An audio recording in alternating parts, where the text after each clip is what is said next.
क्या आपको पता है, जो चीज़ फ्री होती है ना, वही सबसे ज़्यादा कीमती होती है।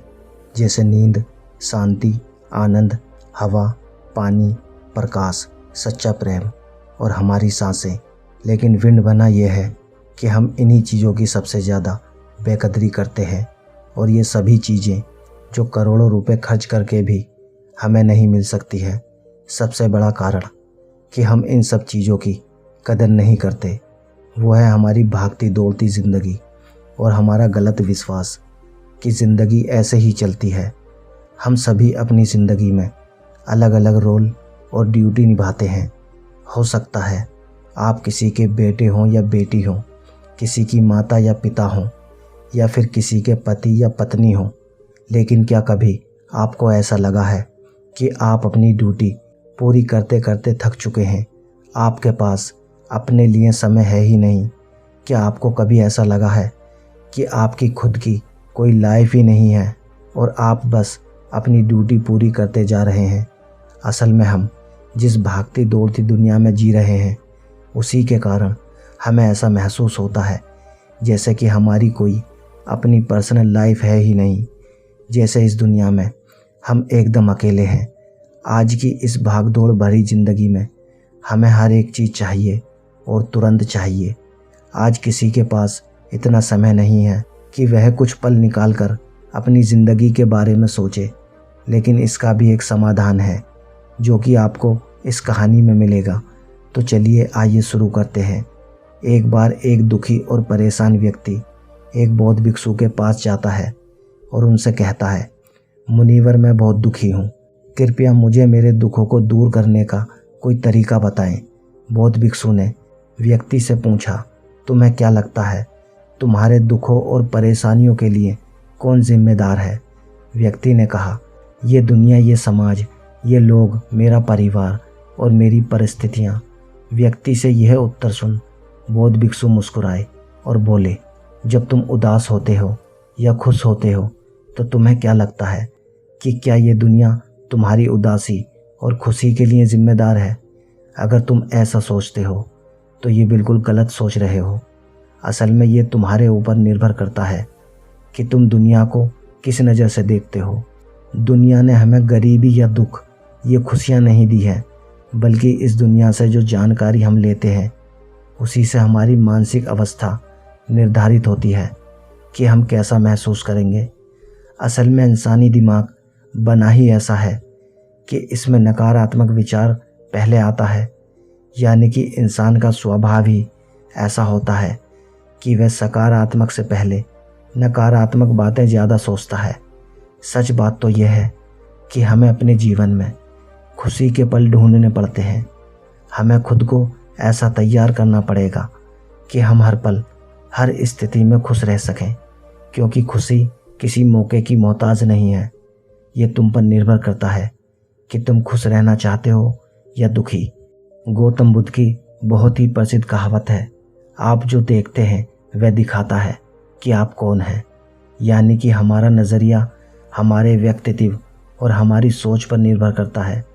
जैसे हम अगर नकारात्मक हैं तो दुनिया में हर चीज़ हमें नकारात्मक लगेगी, और अगर हम सकारात्मक हैं तो हम हर चीज़ को सकारात्मक नज़र से देखेंगे। जैसे कि बुद्ध की नज़रों में हर इंसान ही बौद्ध स्वरूप था। अगर तुम अंदर से खुश हो तो ये दुनिया तुम्हारे लिए एक खुशहाल जगह है। लेकिन अगर तुम उदास हो तो फिर तुम्हें चारों तरफ उदासी ही नज़र आएगी। यानी कि सब कुछ हमारे नज़रिए पर निर्भर करता है। लोग एक ही स्थिति पर अलग अलग तरह की प्रतिक्रिया देते हैं, और ये प्रतिक्रिया उनके मन को शांति दे सकती है और सिरदर्दी भी। जैसे अगर कभी किसी का दिन बुरा जाता है तो फिर वो हर चीज़, हर घटना को उसी से जोड़कर देखने लगता है। मगर ये सोच गलत है। लोगों को समझना चाहिए कि ये सब वो गुस्से में सोच रहे हैं, और गुस्सा एक थोड़े समय तक रहने वाली भावना है। इस बात पर ध्यान दो कि कब तुम्हारी बुरी भावनाएं तुम पर हावी होती है, ताकि तुम उन भावनाओं को खुद पर हावी होने से रोक सको, क्योंकि ये अस्थायी गुस्से और चिंता की भावनाएं हैं। तुम्हारे जीवन के सबसे महत्वपूर्ण निर्णय को गलत तरीके से प्रभावित कर सकती है। जैसा कि मैंने पहले कहा कि गुस्सा एक अस्थायी भावना है जो कुछ देर बाद खुद ही शांत हो जाएगा। तुम इसे एक बादल की तरह मान कर चलो जो अभी आसमान में है और कुछ देर में खुद ही गायब हो जाएगा। अगर नहीं होता तो शांति से इंतजार करो। इस समय तुम खुद को शांत करने के लिए कुछ अभ्यास भी कर सकते हो, जैसे अपनी सांसों पर ध्यान लगाओ या फिर खुद को एकदम शांत और ढीला छोड़ दो। उस व्यक्ति ने बौद्ध भिक्षु से अगला प्रश्न किया कि गुस्से, नफरत और जलन जैसी नकारात्मक भावनाओं से कैसे निपटा जाए, क्योंकि ये भावनाएं अक्सर हमें काफ़ी थका देती हैं। बौद्ध भिक्षु ने कहा, जागरूकता, अपने विचारों के प्रति जागरूक होना ही वह पहला तरीका है जिससे तुम अपनी मानसिकता को बदल सकते हो। बौद्ध भिक्षु ने उस व्यक्ति से पूछा, वैसे जब तुम्हें बुरा महसूस होता है तो अक्सर तुम्हारी पहली प्रतिक्रिया क्या रहती है? व्यक्ति ने उत्तर दिया, मैं उस नकारात्मक भावना को वहीं दबाने का प्रयास करता हूँ, या फिर उसे स्वीकार ही नहीं करता, या फिर जल्दी से अपना मन कहीं और लगाने का प्रयास करता हूँ। व्यक्ति का यह उत्तर सुन बौद्ध भिक्षु मुस्कुराए और बोले, लेकिन मैं तुम्हें बता दूं कि ये सारी ही कोशिशें बेकार हैं, क्योंकि अंत में यही नकारात्मक भावनाएं तुम पर हावी हो सकती हैं। व्यक्ति ने पूछा, तो फिर ऐसी स्थितियों में मुझे क्या करना चाहिए? बौद्ध भिक्षु ने कहा, अगली बार जब तुम पर नकारात्मक भावनाएं हावी हों और तुम बुरा महसूस करो तो उसे ऐसे देखो जैसे कि वे भावनाएं तुम्हारा हिस्सा है ही नहीं। जैसे कोई पैदल चलता हुआ इंसान राह चलते हुए दूसरे इंसान को देखता है। मान लेना कि ये तुम्हारा हिस्सा है ही नहीं, तो अब ये तुम्हें कैसे परेशान कर पाएगा? हालांकि इस तरह की जागरूकता के लिए तुम्हें काफ़ी अभ्यास करना होगा, लेकिन अगर एक बार तुमने ये करना सीख लिया तो यकीन मानो तुम काफ़ी शांत और हल्का महसूस करोगे। नकारात्मक भावनाएं हमारे जीवन का अस्थायी हिस्सा नहीं है और ना ही कभी बनेंगी और ना ही हमें परिभाषित करती हैं। इसलिए अपनी उठने वाली हर एक नकारात्मक भावना पर पूरी जागरूकता के साथ ध्यान दो। नकारात्मक विचार आते हैं तो आने दो, उन्हें ज़बरदस्ती दबाने का प्रयास मत करो, वरना ये तुम्हारा पीछा कभी नहीं छोड़ेंगे। अपनी हर नकारात्मक भावनाओं पर काबू पाना संभव ही नहीं है, क्योंकि तुम्हें गुस्सा भी आएगा, तुम ईर्ष्या भी करोगे और उदास भी होगे, लेकिन भावनाएं आकर चली जाती हैं। उसके बाद तुम फिर से खुश और शांत महसूस करोगे और तुम्हें उसी पल का इंतजार करना है। व्यक्ति ने बौद्ध भिक्षु से अगला प्रश्न किया, मुनिवर संबंधों का हमारे जीवन में कितना महत्व है और गहरे रिश्ते व नए दोस्त कैसे बनाए जाते हैं? बौद्ध भिक्षु ने कहा, दूसरों के साथ अच्छे रिश्ते बने रहने पर लोग सुरक्षित महसूस करते हैं। इससे मानसिक शांति बनाए रखने में भी सहायता मिलती है। किसी परेशानी की विपदा के समय लोगों को कोई ऐसा व्यक्ति ही होता है जो उनके साथ खड़ा रहे। सोचो, अगर तुम्हारा कोई परिजन तुम्हें छोड़कर चला जाए तो क्या तुम्हारी महंगी गाड़ी तुम्हें तसल्ली दे पाएगी? क्या तुम्हारा आलीशान घर तुम्हें तुम्हारी मुसीबत से बाहर निकालने में मदद करेगा? नहीं, क्योंकि चीज़ें इंसान की जगह नहीं ले सकती। तुम चाहे कितने ही अमीर क्यों ना बन जाओ, मुसीबत के समय तुम्हारा परिवार और तुम्हारे सच्चे मित्र तुम्हारे काम आएंगे। अगर तुम्हें नए मित्र बनाने और अच्छा रिश्ता बनाए रखने में परेशानी होती है तो सबसे पहले अपना नज़रिया बदलो। बिना लोगों को अच्छे से जाने उनके बारे में अपनी गलत राय बनाना बंद करो। तुम जितना खुले दिल और दिमाग के साथ अपना जीवन जियोगे, तुम उतनी ही आसानी से लोगों को समझ पाओगे।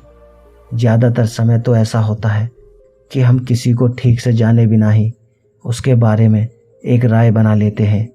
हम पहले से ही मान कर चलते हैं कि वह इंसान ऐसा होगा, ये वैसा होगा। इसलिए दूसरों के बारे में जानने और समझने के लिए थोड़ा समय लो। हो सकता है कि सामने वाले को लेकर बाद में तुम्हारी राय एकदम से बदल जाए। एक बात याद रखो, सच्ची दोस्ती तभी होगी जब तुम सच्चे बनोगे। जब तुम खुले दिल से बात करोगे तभी सामने वाला भी अपने दिल की बात कहने की हिम्मत करेगा। याद रखो, ठंडे स्वभाव वाले व्यक्ति से हर कोई किनारा करने की कोशिश करता है। ये तो हो गई नए दोस्त बनाने की बात। लेकिन अगर तुम्हारे पहले से ही दोस्त हैं, रिश्ते हैं और उनके साथ तुम्हारे रिश्ते टूटने की कगार पर हैं, तब तुम्हें क्या करना चाहिए? एक बात हमेशा याद रखो, एक अच्छा रिश्ता बनाए रखना ऐसा ही है जैसा ठंड रातों में आग के पास बैठना।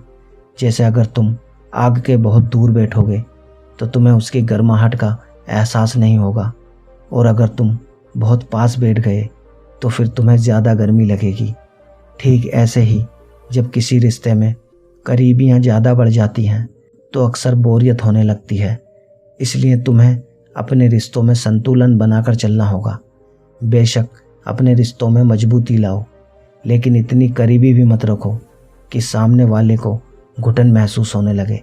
रिश्तों में भी थोड़ी दूरियां होनी चाहिए, जिससे तुम्हारे दोस्तों और करीबी लोगों के साथ एक मजबूत रिश्ता हमेशा के लिए बना रहे। व्यक्ति ने बौद्ध भिक्षु से अगला प्रश्न किया, लोग क्या कहेंगे, इस डर को कैसे ख़त्म करें? बौद्ध भिक्षु ने कहा, अब जो 3 बातें मैं तुम्हें बताने जा रहा हूँ उन्हें गांठ बांध लो, क्योंकि ये तीनों ही बातें तुम्हें खुश रहने में काम आएंगी। और सबसे पहली बात, लोग तुम पर उतनी दिलचस्पी नहीं लेंगे जितना तुम चाहते हो। भिक्षु ने व्यक्ति से पूछा, क्या तुम्हें याद है पिछले हफ्ते तुम्हारे दोस्त ने क्या पहना था और उसने क्या खाया था? व्यक्ति ने कहा, नहीं, मुझे याद नहीं। तब भिक्षु ने कहा, जैसे तुम्हें दूसरों की छोटी छोटी बातें याद नहीं रहती तो फिर उन्हें तुम्हारे बारे में कितना याद रहता होगा। और जब लोगों को तुम्हारे बारे में याद है ही नहीं तो फिर चिंता करके क्या फ़ायदा कि लोग क्या कहेंगे। असल में लोग हमारे बारे में उतना नहीं सोचते जितना हमें लगता है। दूसरी बात, हर कोई तुम्हें पसंद करे ये ज़रूरी नहीं। क्या तुम सबको पसंद करते हो? नहीं ना, तो फिर तुम दूसरों से क्यों उम्मीद करते हो कि वो तुम्हें पसंद करे? अगर कोई तुम्हें पसंद करता है तो अच्छा है, और अगर नहीं करता तो कोई बात नहीं। किसी की पसंद या नापसंद से तुम्हें फ़र्क नहीं पड़ना चाहिए। इन बातों को स्वीकार करना सीखो, ये सब जीवन का हिस्सा है। जब सबको खुश रखना संभव नहीं है तो फिर हम इसकी चिंता क्यों करें? तीसरी बात, ज़्यादातर चीज़ें जो हम दूसरों के नाम पर करते हैं असल में खुद के लिए कर रहे होते हैं। इसलिए खुद के प्रति ईमानदार रहना भी एक बड़ी बात है। तो अपना दिल बड़ा करो तो दुनिया भी तुम्हारे लिए दिल बड़ा करेगी। लेकिन अगर तुम स्वार्थी बनोगे तो दुनिया भी अपना स्वार्थ निकालेगी। सभी लोग प्रार्थना करते हैं कि उनका परिवार सुरक्षित रहे। क्यों? क्योंकि वह अपने परिवार से प्रेम करते हैं। लोग ये सोचकर डरते हैं कि कहीं उनके जीवन साथी या बच्चे को कुछ हो न जाए, क्योंकि वह अकेले रहने से डरते हैं। देखा जाए तो अंदर से हर इंसान स्वार्थी है, जब तक कि कोई बुद्ध या महावीर ना बन जाए। स्वार्थ से छुटकारा पाना मुश्किल है, इसलिए वही विचार करो जिसमें तुम्हें खुशी मिले। सुनने में बहुत आसान लगता है ना? जीवन बदलने वाली चीज़ें आसान ही होती हैं, बस हम उन्हें मुश्किल बना लेते हैं। इसलिए क्या होगा ये सोचकर चिंता करने की बजाय उस पर ध्यान दो जो तुम अभी वर्तमान में कर सकते हो। बौद्ध भिक्षु ने आगे कहा, बौद्ध धर्म और हिंदू धर्म में लोग एक सिद्धांत को मानते हैं जिसे कहा जाता है कर्म का सिद्धांत। यह सिद्धांत कहता है कि जैसा करोगे वैसा भरोगे, यानी इंसान को उसके कर्मों का फल मिलता ही है। इसलिए अगर जीवन में सब कुछ अच्छा चाहते हो तो अच्छे कर्म करना शुरू कर दो। जीवन में सफलता, खुशी और समृद्धि चाहते हो तो ईमानदारी के साथ मेहनत करना और सही कर्म करना शुरू कर दो। इतना कहने के बाद बौद्ध भिक्षु ने अपनी बात समाप्त की। उस परेशान व्यक्ति को भी अपने प्रश्नों का उत्तर मिल चुका था। उसने इस जानकारी के लिए बौद्ध भिक्षु का धन्यवाद किया और वहाँ से चला गया। तो दोस्तों, कैसी लगी आपको ये कहानी पसंद आई हो तो कमेंट बॉक्स में ज़रूर बताएं और चैनल को सब्सक्राइब करना ना भूलें। तो चलिए मिलते हैं अगली कहानी में। तब तक आप अपना ख्याल रखिए। धन्यवाद।